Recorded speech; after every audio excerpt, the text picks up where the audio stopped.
Assalamu alaikum students, welcome to Virtual University's class on Supply Chain Management.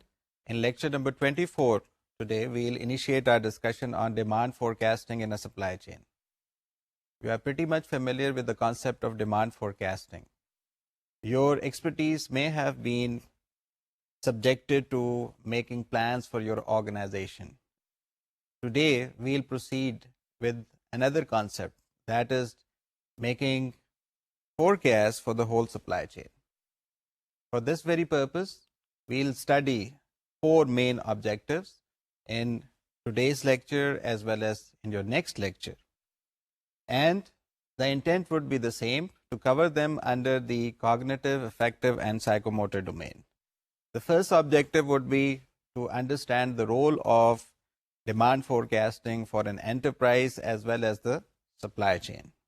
The second objective would be to identify the components of a demand forecast. The third objective would be to forecast demand in a supply chain given historical demand using time series methodologies. And the fourth objective would be to analyze demand forecasts to estimate the forecast error. The way we have structured our lectures is that we'll cover them under different modules today. We'll try to cover the role of a forecast as an independent module today. So when you're dealing with the role of a forecast, you're pretty much familiar that most of the organizations would like to plan ahead.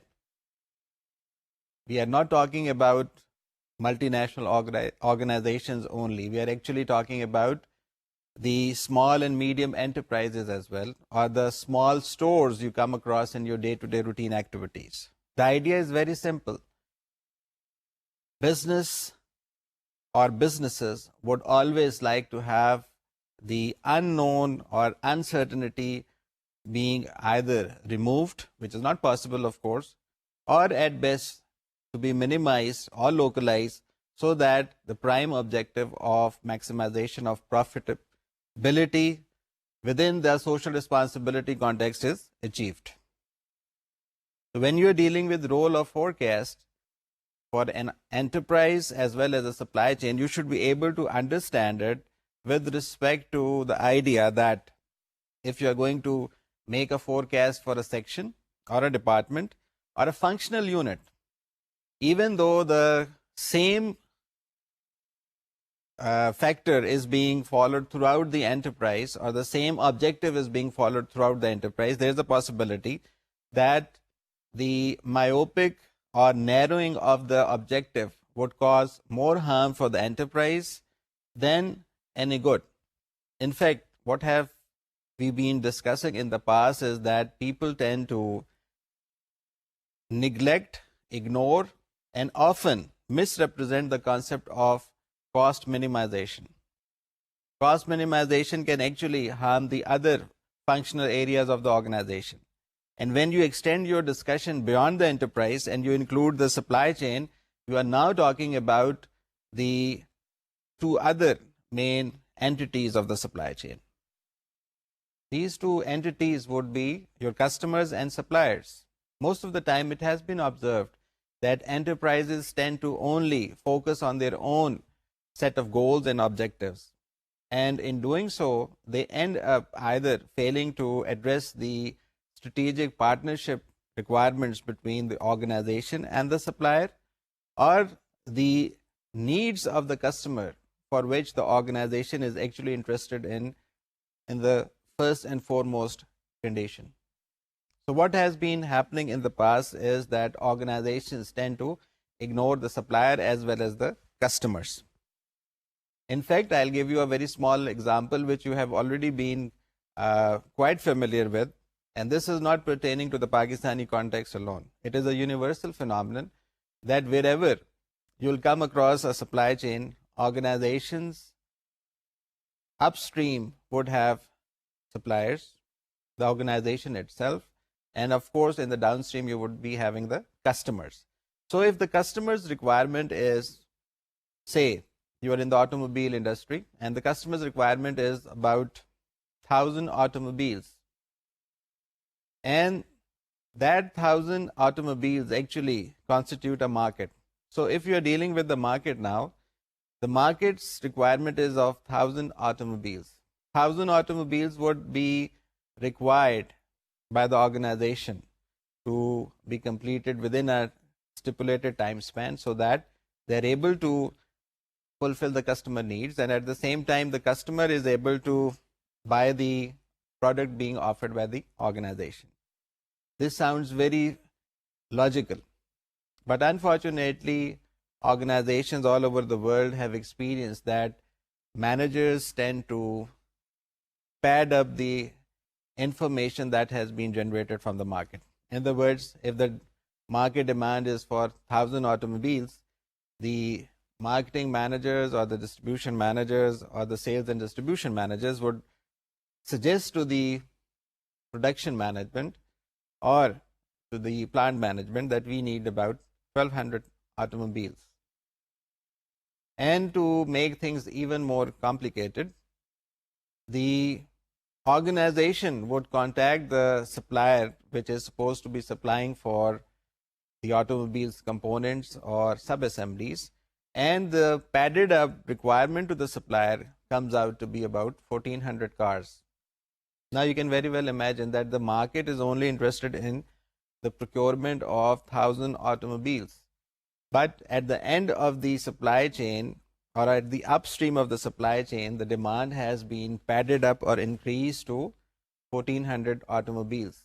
This is what we call bullwhip effect, and this is where the lack of coordination is actually causing problems. So whenever you're dealing with forecasting and you're able to identify the exact role of a forecast, the first and foremost concept should be that you should avoid all those irrelevant, illogical, and erroneous informations which tends to not only change the estimate or forecast of the demand, but you should also avoid making any commitments with the supplier which can actually lead to problems within the supply chain, as well as in the long term can hurt the organization.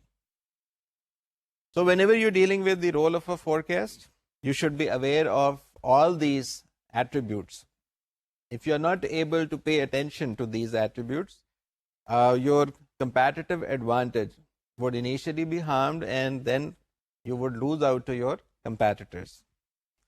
So whenever you are dealing with your forecast, which forms the very basis for making decisions in a supply chain, you should be able to identify that this role is not limited to either only push processes or pull processes.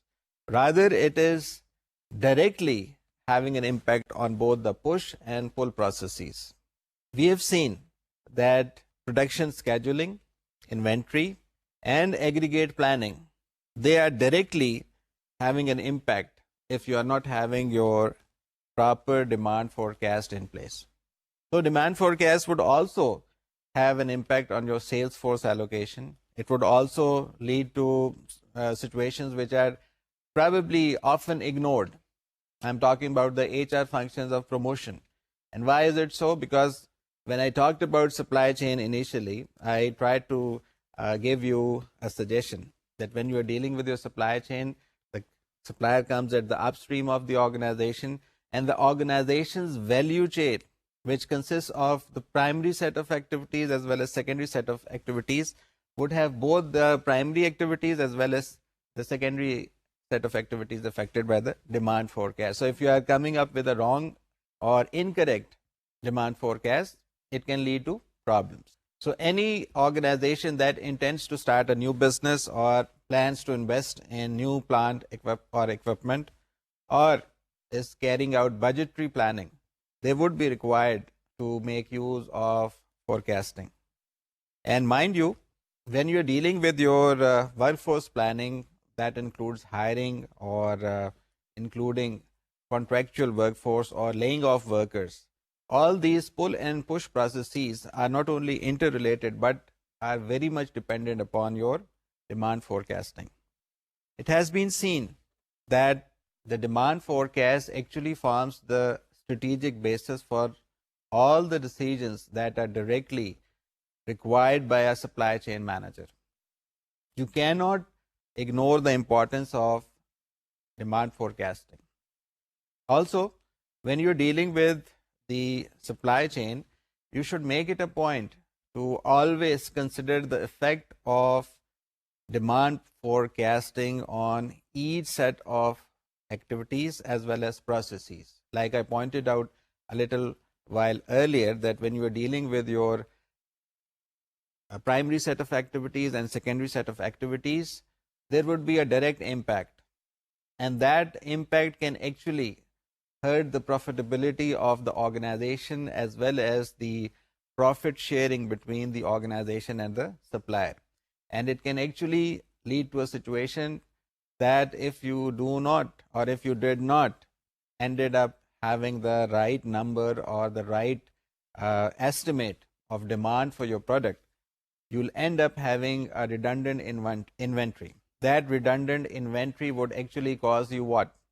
It would generate a backlog, and that backlog would need some strategies which you would probably cover in your module for aggregate planning. So whenever you are dealing with your demand forecasting role, you should be able to realize two important concepts. The first one relates to push processes. The second one relates to the pull processes. For push processes, a supply chain manager must plan the level of production. And at the same time, for pull processes, a supply chain manager must plan the level of available capacity and inventory. This is a very important concept. And most of the time, your job as a supply chain management employee would be to ensure that the senior management is able to identify the importance of both the push and pull processes. They may not be having the knowledge, but they may be having the services of a competent supply chain manager like you. Since your expertise is focused on this, you would be able to identify in both the instances that this is what we are going to do. In both the instances, the primary objective of the supply chain manager would be to identify the customer demand. Because if the customer demand is not properly identified, the whole supply chain process of decision making would be compromised. Whenever you are dealing with your supply chain and you are trying to identify the role of a demand forecast or role of demand forecast in a supply chain, you would come across a very new phenomenon or relatively new phenomenon which has been in practice for the last 15 or 20 years. And we already have some knowledge about it. And this concept is what we call the collaborative planning and replenishment forecasting concept. We normally call it collaborative planning, forecasting and replenishment tool, and we actually make use of the idea that we are going to have a planning concept which is in line with the planning of the supplier. In other words, you would have a common objective or a common goal. This is actually where a coordinated supply chain can only result in the profitability of the whole supply chain as well as the optimal or optimum profit sharing between the supplier and the organization. You would cover this in detail in probably towards the end of your semester in lecture number 44.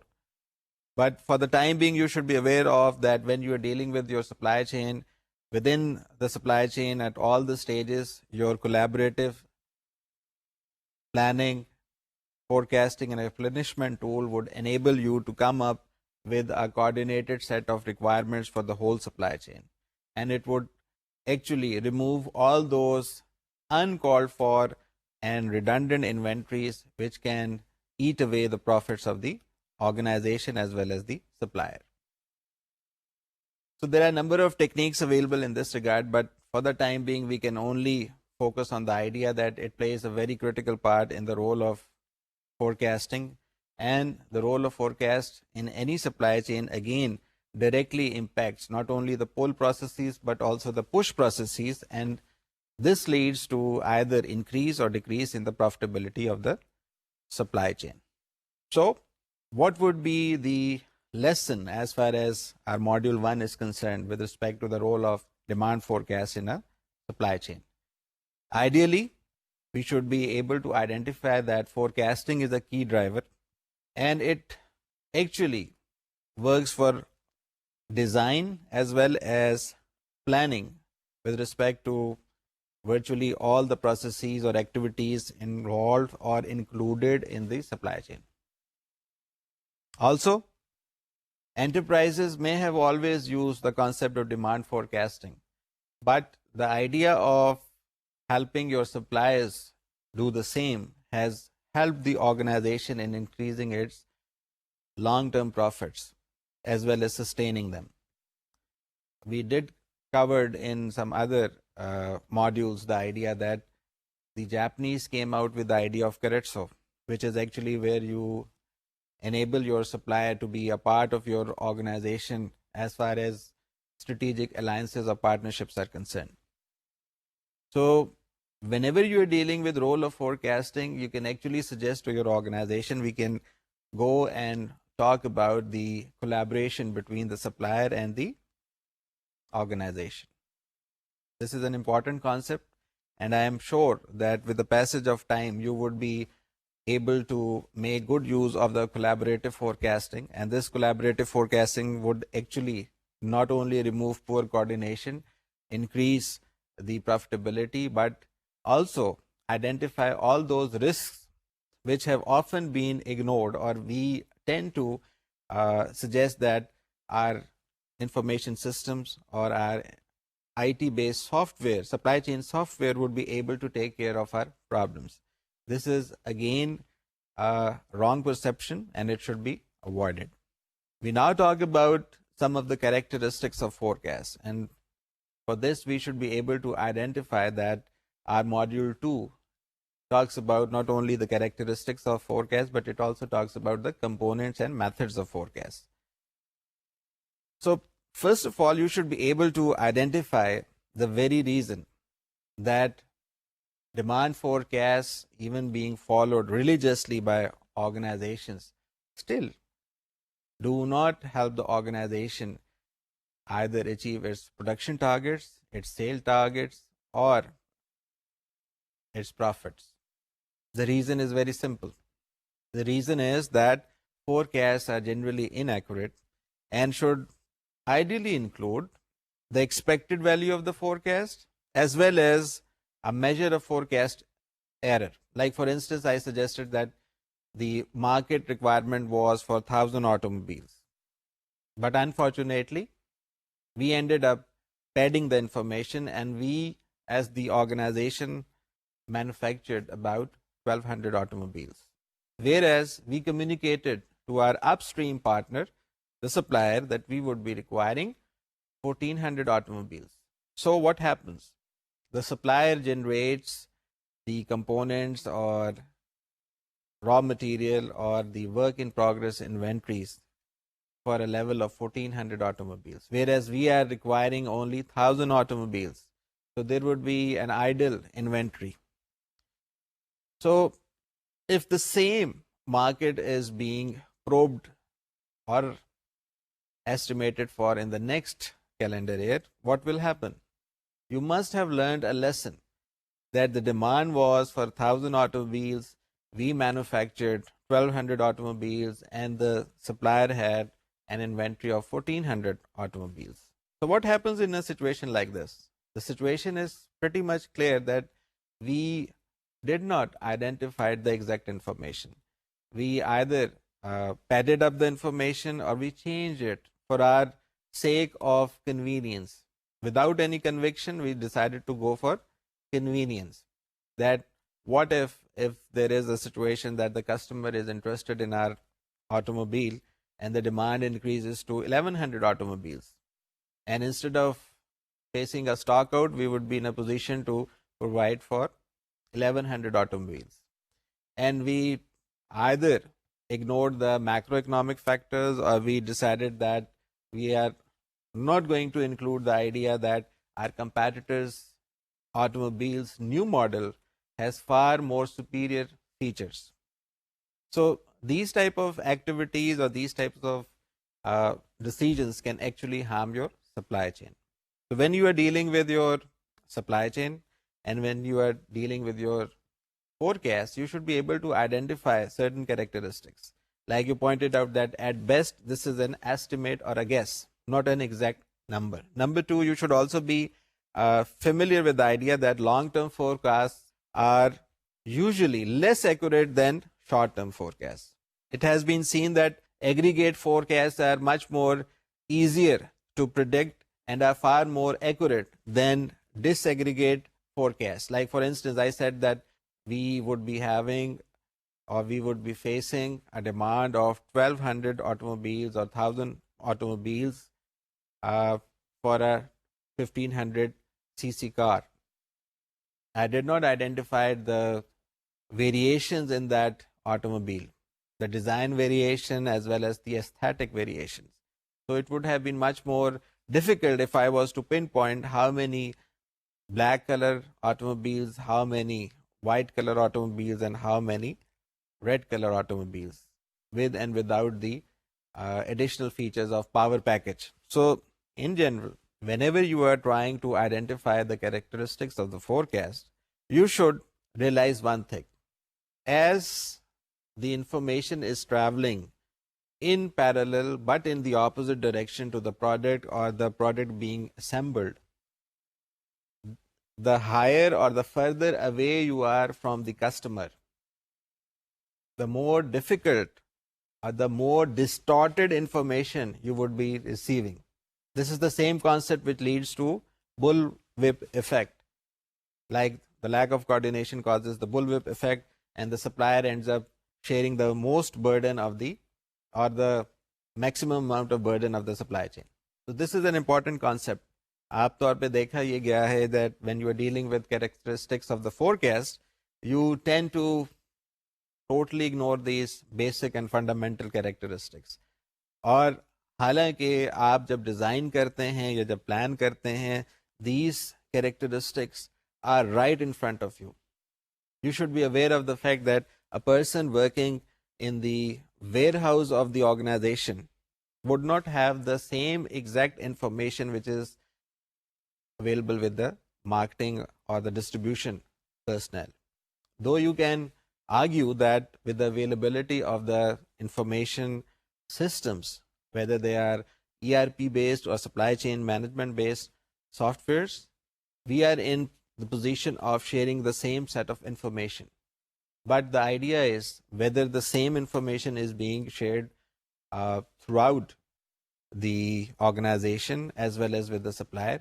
This again comes under the domain of the senior management's decision as well as the common practice that is being followed in your organization. Also, you should be aware of the fact that when you are dealing with forecasts would normally be incorrect. You would rarely come across a situation where your forecast suggested that you would be needing 1000 automobiles for the market and you would actually have 1000 automobiles. There is a possibility and there is a likely possibility that in the years to follow, say in the next year, your market demand would be 1200 automobiles. In year number 2 or the year after next year, it can go down to 800 automobiles. So you should be able to identify the possibility that our estimate at very best would be nearing 1000 automobiles. It can either go up or it can either go down. And this is the very reason for which when you are dealing with your supply chains demand forecasting, you identify random or elements of chance. So in other words, you should be able to make use of systematic as well as random components of forecast, which we'll discuss a little while later. Also, when you are in the process of identifying your market, when you are in the process of making use of forecasts, and you are already aware of the fact that long-term forecasts would be difficult, like if I am making a case to the, presenting a case to the senior management that we'll be needing 1000 automobiles in year number 4, it may or may not be true, but if I am to make a presentation to the senior management and suggest or present a case about the demand forecast for the year next year, I may be able to do so more effectively. Though the word correctively would still be a question mark, but at least my supply chain's prediction would be more effective. So whenever you are dealing with your supply chain under the heading of demand forecasting, you should be able to identify the very important characteristics of demand forecast. Like you talked about aggregate forecasting, you talk about that the aggregate forecasts are somewhat more easier to predict and far more effective than the disaggregate forecasts. Like we go back to the same automobile market example, that you are making plans for the city of Peshawar, and you are being also held responsible to make plans for the province of Khyber Pakhtunkhwa. You would be facing a situation where your estimates about the province would be far more effective as compared to your coming out with an exact or an effective estimate for the city of Peshawar. So this is where we are. Your job as a supply chain manager often gets targeted primarily because you ignored either the very fundamentals of demand forecast characteristics, you ended up ignoring the concepts which actually causes more harm than any good. Like I talked about the fact that if you are dealing with aggregate demand, you would be able to convey the message to the senior management. But if you are dealing with disaggregate demand, there would be problems. Also, if you are making a demand forecast for a shorter time period or a shorter time horizon, you would be able to come up with a realistic demand forecast. But if you are being made to make a forecast on a long-term basis or a long time horizon, there is a possibility that you may not be able to come up with your effective demand forecast number. So, you have now identified the characteristics of forecast. You are now pretty much comfortable with the idea that when you are making a concept of forecasting for any particular product, you would have a probability of either exceeding that estimate or lagging behind it or falling below that estimate. The reason would be that you did not identify the elements of chance, or you did not identify the concepts which we already talked about, that there would be a systematic component and there would be a random component. The systematic component should be predicted for and should ideally be aimed for when you are dealing with your supply chain management's demand forecasting. But you should be aware of the elements of chance, but you should not be making predictions about the elements of chance. Like you should not be talking about earthquakes, that what will happen, what happens to the earthquake, how it is going to affect our demand forecast. That would create problems for you as well as for your organization. But you should be always taking into account the important concepts of systematic observations. So when you are dealing with your components of an observation, you revert back to the idea of time series. What is time series?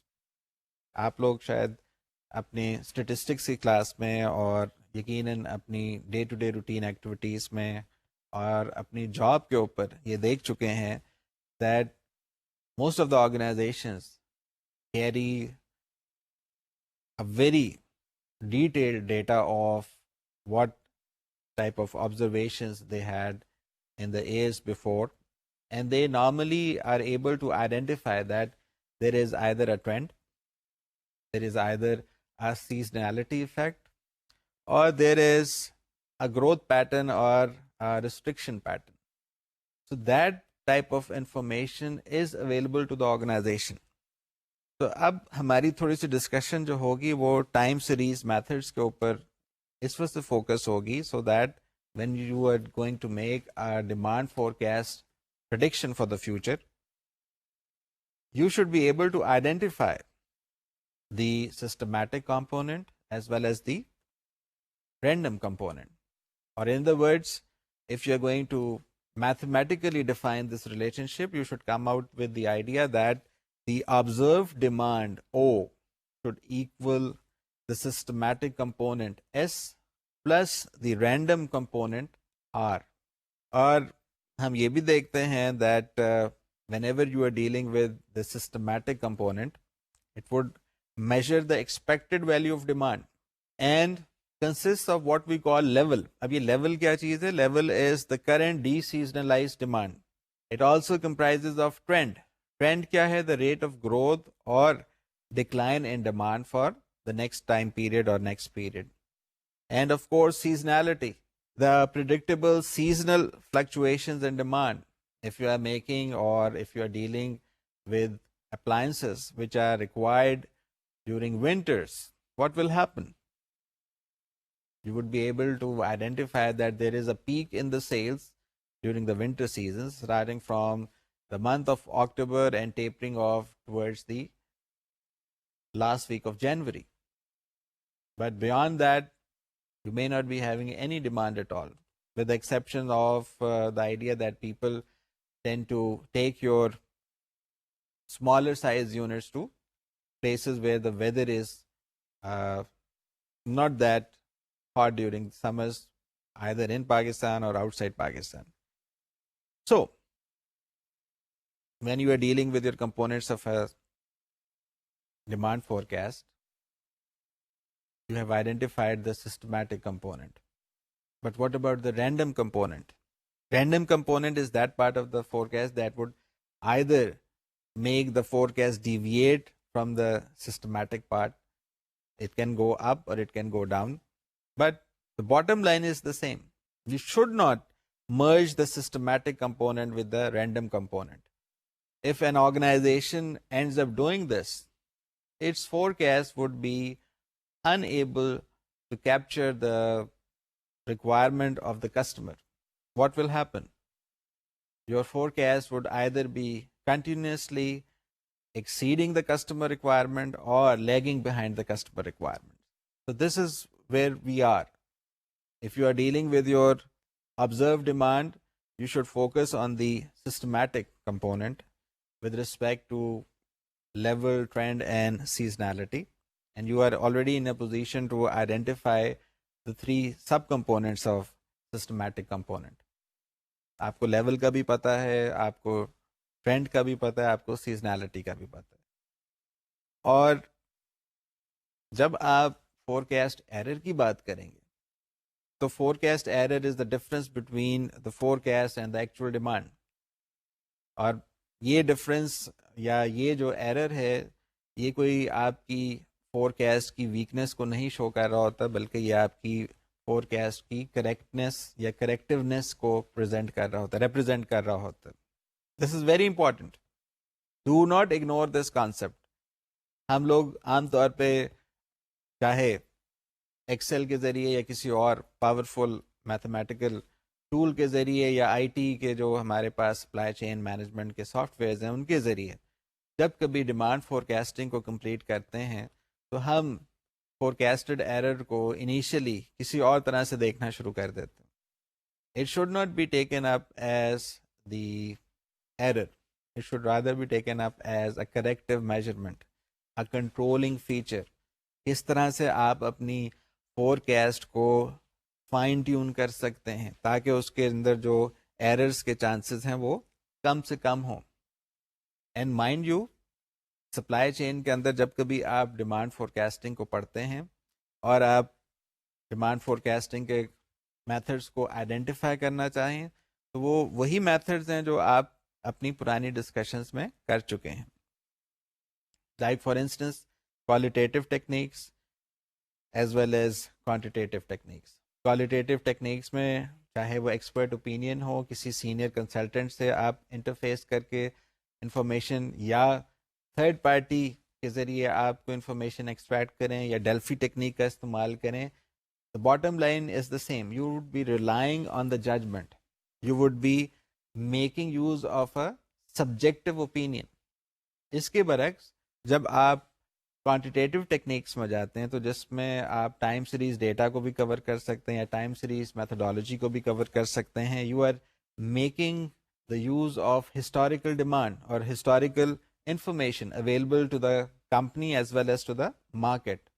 यहाँ ये भी बात जहन में रखिए that time series would only be applicable or would be considered best to use when you've got a stable demand. जैसे मैंने आपसे अर्ज किया था कि आपकी ऑटोमोबाइल मार्केट में जो 1000 automobiles हैं, they are actually going to have the same stable demand primarily because of the fact that the factors of production remain the same, the buying power of the market remains the same, and the competitors are not planning to introduce any new model. तो इस वजह से demand काफ़ी हद तक आपकी stable हो जाएगी. फिर कॉजल मेथड जो होता है उसमें आप रिलेशनशिप को स्टडी करना चाहते हैं. You said that we need to develop a relationship between demand and some other factor which could be price और any other factor of interest for the organization. Similarly, the fourth type is simulation. Simulation is what we actually do with the what if scenario analysis. You are making changes. You try to model the consumer choices so that you would be able to either change the demand in the positive manner or in the negative manner. And you would be able to study the demand concept with the idea that we would be able to fulfill the customer's demand. जब कभी आप components और methods की बात करेंगे तो qualitative techniques भी आपको इस्तेमाल करनी पड़ेंगी, क्वांटिटेटिव टेक्निक्स भी इस्तेमाल करनी पड़ेंगी. जब आपने सब्जेक्टिव ओपिनियन की बात की तो सब्जेक्टिव ओपिनियन के भी अपने एडवांटेजेस और डिसएडवांटेजेस. सबसे बड़ा एडवांटेज तो यही है that if you do not have access to relevant data or relevant information, you cannot make use of quantitative techniques. Whereas, if this is a project or if this is a first for the organization, in other words, ये पहली दफ़ा आपकी organization में काम किया जा रहा है, तो what will happen? You would not be in a position to make use of quantitative techniques. You would still go back and make use of the qualitative techniques. Furthermore, हम कभी रिस्क एनालिसिस की जब बात कर रहे थे या कर चुके हैं तो हमने ये भी पॉइंट आइडेंटिफाई किया था कि sometimes the concept is that if you do not have access to exact information you would end up spending a lot more cost in generating that information instead of coming out or coming up with the exact information itself. So it may not be pertinent or relevant or suitable for you कि आप कहें कि मैं अपने expert opinion के बजाय data जमा करने की बात करना शुरू कर देता हूँ. It may not help the organization, it would rather hurt the organisation.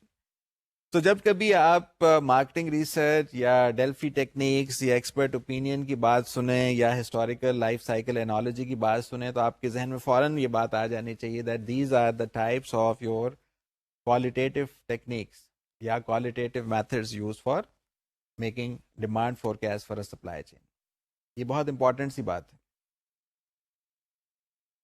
इसी तरह से जब आप टाइम सीरीज की बात करेंगे तो टाइम सीरीज में फोरकास्टिंग मेथड्स हमेशा हिस्टोरिकल डेटा या इंफॉर्मेशन का इस्तेमाल करते हैं.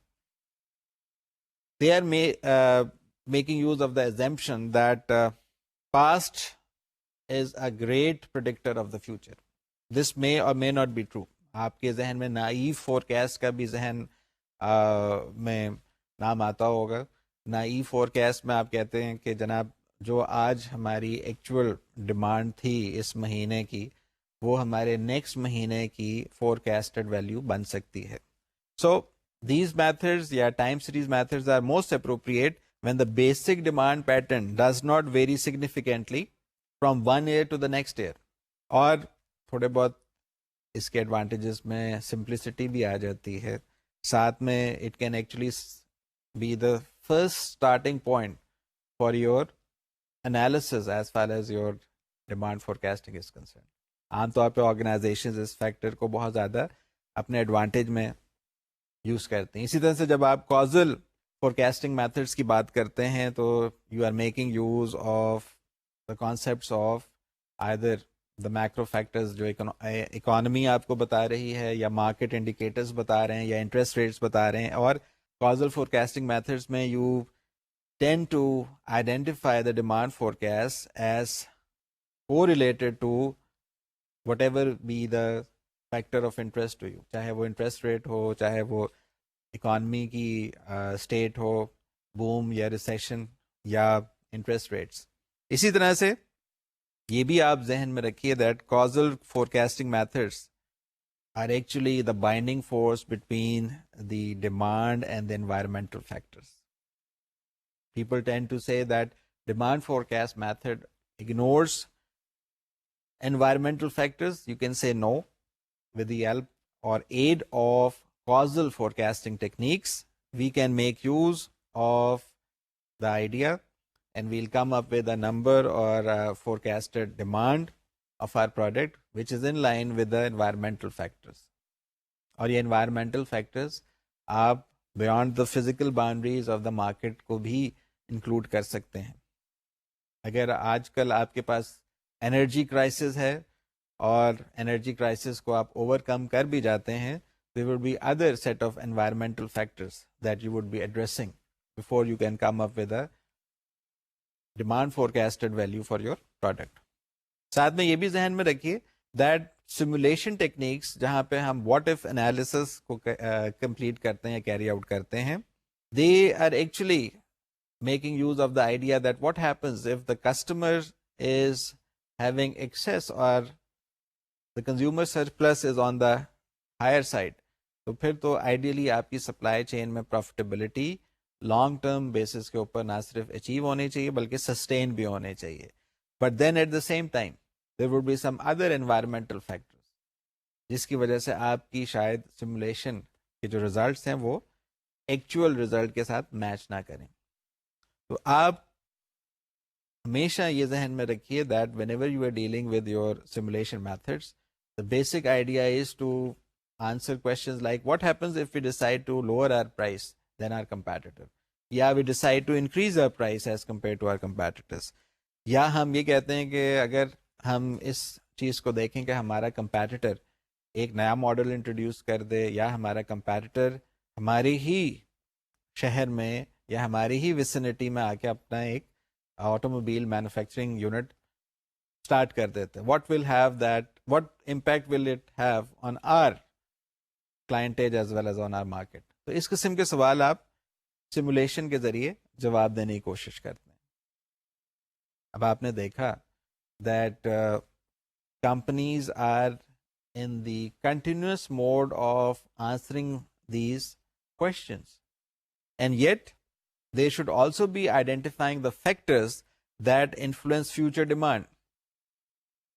क्योंकि अगर ये चीज करने में वो कामयाब हो जाएंगे तो only then they would be able to ascertain the relationship between all these factors and the future demand. For example, past demand को अगर आपने देखा और आपने देखा कि पास्ट डिमांड में भी वेरिएशन आ रही है या स्टेबिलिटी आ रही है, तो you would have a more informed knowledge about your demand factor. Similarly, अगर आपको ये पता चल जाता है कि अगर हमारे प्रोडक्ट की जो रेप्लेनिशमेंट है उसमें लीड टाइम जो है वो बहुत ज़्यादा क्रिटिकल बन जाता है कुछ दिनों में, तो you should be able to make use of this concept and use it to your advantage so that there is no stock out, there is no situation where you would have to wait for the subcomponent or the product's assembly to be completed. क्योंकि आमतौर पे देखा ये गया है कि आपका जो कंपैटिटर होता है वो आपसे बेहतर तरीके से उस प्रॉब्लम को हैंडल करने की अगर सलाहियत रखेगा तो आपका कस्टमर आपके बजाय आपके कंपैटिटर के पास चला जाएगा. फिर आपने प्लान्ड एडवर्टाइजमेंट और मार्केटिंग एफर्ट्स को भी इसके साथ कोरिलेट करना है. Why? Because if you are going to induce demand, that would again be a pull process. और इसके बरक्स अगर आप पुराने ज़माने में जो एक टेक्निक थी कि आपने एक प्रोडक्ट बना के पुश कर दिया कस्टमर तक, वहाँ पे जाएंगे तो फिर आप खुद सोच सकते हैं what will happen and what would be the effect as far as your competitive advantage is concerned.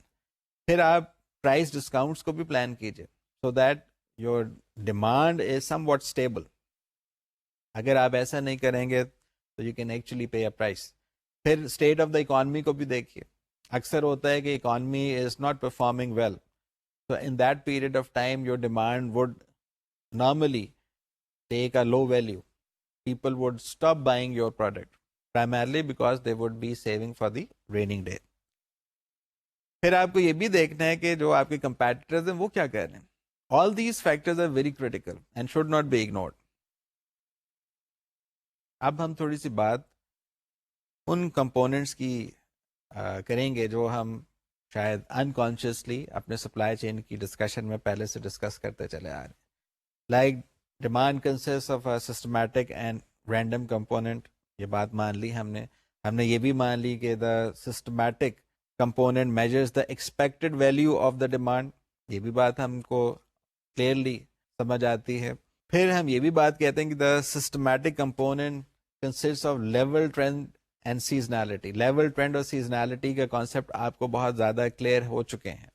फिर ये भी बात जहन में रहे कि level measures the current deseasonalized demand, जबकि ट्रेंड जो होगा वो ग्रोथ या रिडक्शन या डिक्लाइन इन डिमांड को रिप्रेजेंट करेगा, और सीजनैलिटी जो है वो predictable seasonal variations in demand को आइडेंटिफाई करती है. तो when you are dealing with your supply chain, you are most of the time interested in ensuring that the profitability of the supply chain is not compromised. And for this particular reason, you would be having a very close look and a careful observation about the performance of the supply chain. And when you are dealing with that, you would be interested in the concept of demand forecasting. Today, in your 2 modules of instruction, you identified the components of the demand forecast. You talked about the methodologies associated with the demand forecast, and over and above, you were able to identify the importance of the supply chain with respect to the idea of demand forecast. और जब आपने role of forecast की बात की तो आपको ये पता चल गया कि अगर आपकी forecast की जो ability है वो आपकी किसी गलत basis की वजह से कोई गलत इंफॉर्मेशन सिस्टम में इनकॉर्पोरेट करेगा तो it would eventually harm the profitability as well as the performance of the supply chain. और इसके लिए आपको वो बुनियादी बातें जो आप हमेशा से एज अ बिजनेस मैनेजर अपनी day to day routine activities में फॉलो करते चले आ रहे हैं उनको इग्नोर नहीं करना होगा. Rather you would be able to make good use of them, क्योंकि आपकी जो एक्सपर्टीज़ है वो डिपेंडेंट किस चीज़ के ऊपर होती है? The judgment. And that judgment again is dependent upon all those knowledge and information that you have gathered. So if you are able to gather the information about your product, about the market, about your competitor, about the environmental factors, all these factors would help you to come up with the fundamental approach to demand forecasting. In your next lecture, we'll discuss in detail the approach to demand forecasting. There are 6 critical steps, and we'll take them up one by one in detail so that our discussion on role of demand forecast as well as role of demand forecast in the supply chain becomes more effective and more beneficial. Thank you very much.